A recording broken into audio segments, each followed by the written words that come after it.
Ms. Kanimba, you are now recognized for your opening remarks. Thank you. Mr. Chairman, ranking members, members of the committee, thank you for welcoming me to speak with you today. My name is Carine Kanimba. I am the youngest of 6 children of Tatiana and Paul Rusesabagina, and I am an American citizen. The United States welcomed my family when we sought refuge, and we found safety and security within its borders. I am a proud graduate of Northwestern University, and until 2 years ago, I was working in a job I loved in finance based out of New York City. In August of 2020, everything changed.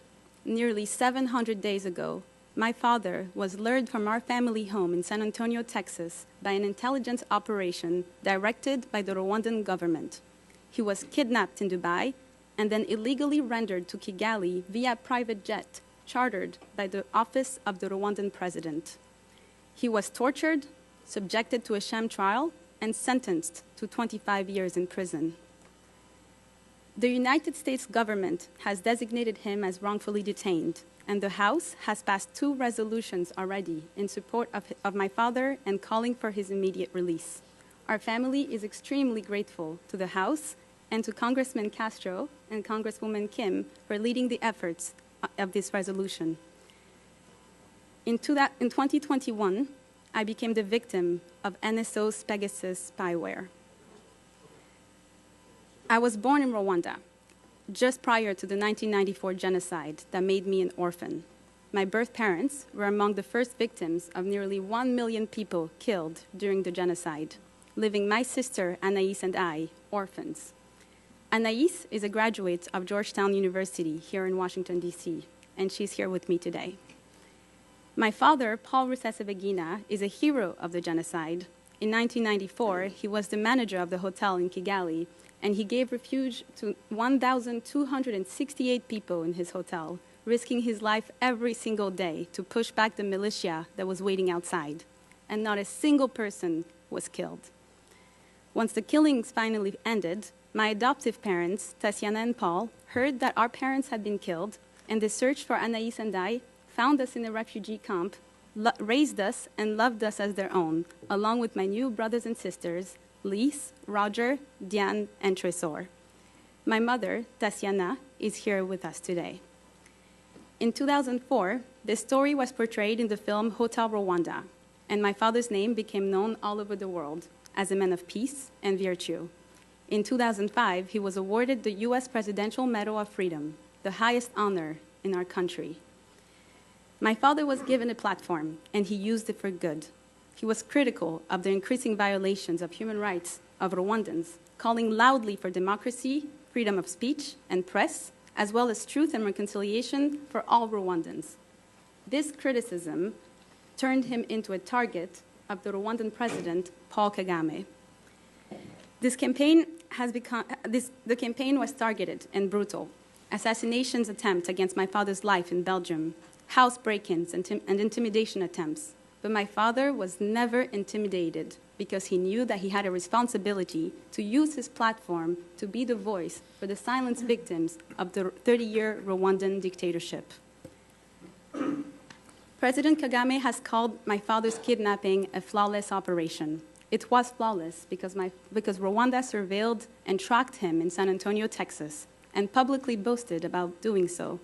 With the passage of the Robert Levinson Act of 2020, we hope that the new measures, like sanctions and denial of entry into the United States, will help prevent other families, American families, from being targeted like us.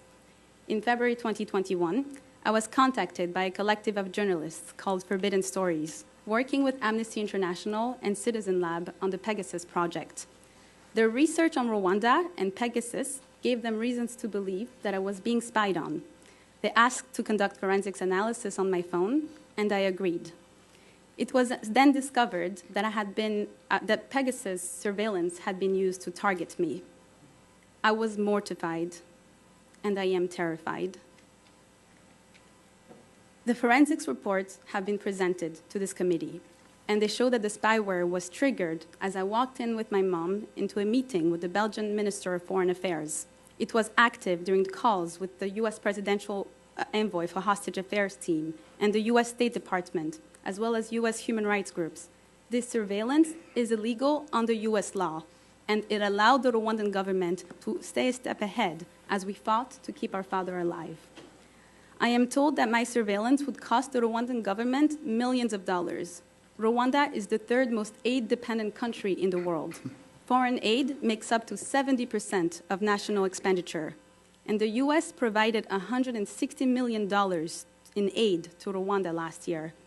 All of you, members of Congress, and American taxpayers themselves deserve to know how the government of Rwanda is spending humanitarian aid.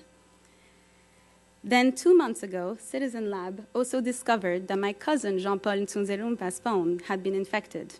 Jean-Paul and I live in the same house. Now 2 phones in the same household being targeted by the same software, by the same repressive regime. I am frightened by what the Rwandan government will do to me and my family next. It keeps me awake that they knew everything I was doing, where I was, who I was speaking with, my private thoughts and actions at any moment they wanted. Unless there are consequences for countries and their enablers which abuse this technology, none of us are safe. Thank you for letting me share my story and the story of my father, Paul Rusesabagina. I hope that if you find it useful in considering how to regulate the type of tools used to target my family and my father, I promise you all that we will not stop advocating for him until he's home. Thank you. Thank you, Ms. Kanimba, for a very powerful testimony. I deeply regret what you've gone through, what your father's going through, what your whole family has experienced, and very much appreciate your willingness to come in and speak with us today.